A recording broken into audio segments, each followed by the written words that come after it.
Tuesday, July 23rd. I'm Paul Joseph Watson. This is InfoWars Nightly News.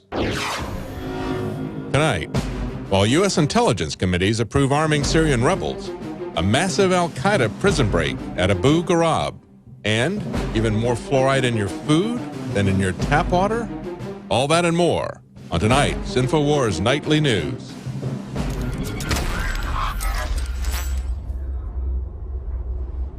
Top story tonight, Russia orders snap drill of missile forces. This is out of Infowars.com. Just days after it concluded the biggest military exercise since the Cold War, Russia has ordered its missile forces to conduct a snap drill in order to ascertain the readiness of putting intercontinental ballistic missiles on high alert within a short time frame. So while Barack Obama was concerning himself with a court case out of Florida, the Russian bear roars once again.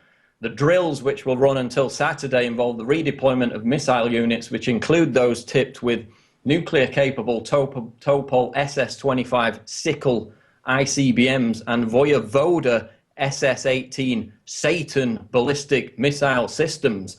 Quote, the goal of this snap check is to assess the ability of missile units to go on high alert in required time and to evaluate their readiness to perform the designated tasks, said Colonel Igor Yegorov, a spokesman for the Defense Ministry in Russia.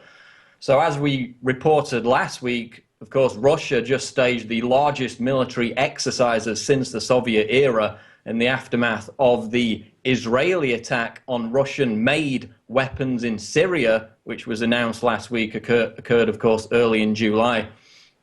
And the exercise, the biggest exercise since the Cold War, according to Konstantin Sivkov, was aimed at US and Japanese forces.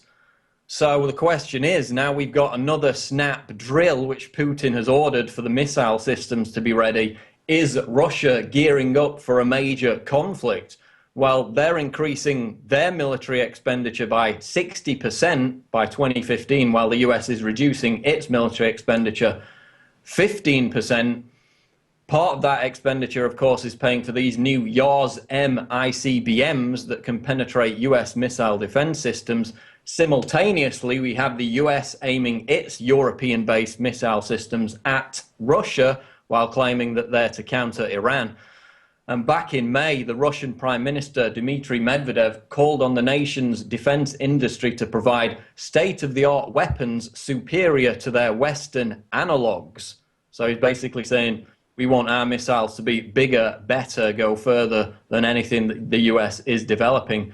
So while the economic downturn has reduced military outlay in places like America and Europe, both China and Russia continue to build.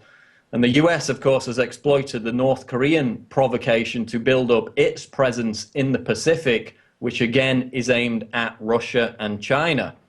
What we know for sure is that while the US continues to be overstretched in the Middle East as a result of its attempts to occupy that region, Russia is getting militarily prepared to an extent that we've not seen for decades. Now you can watch the InfoWars Nightly News streaming live as it happens for free. Check it out at Infowars.com/show.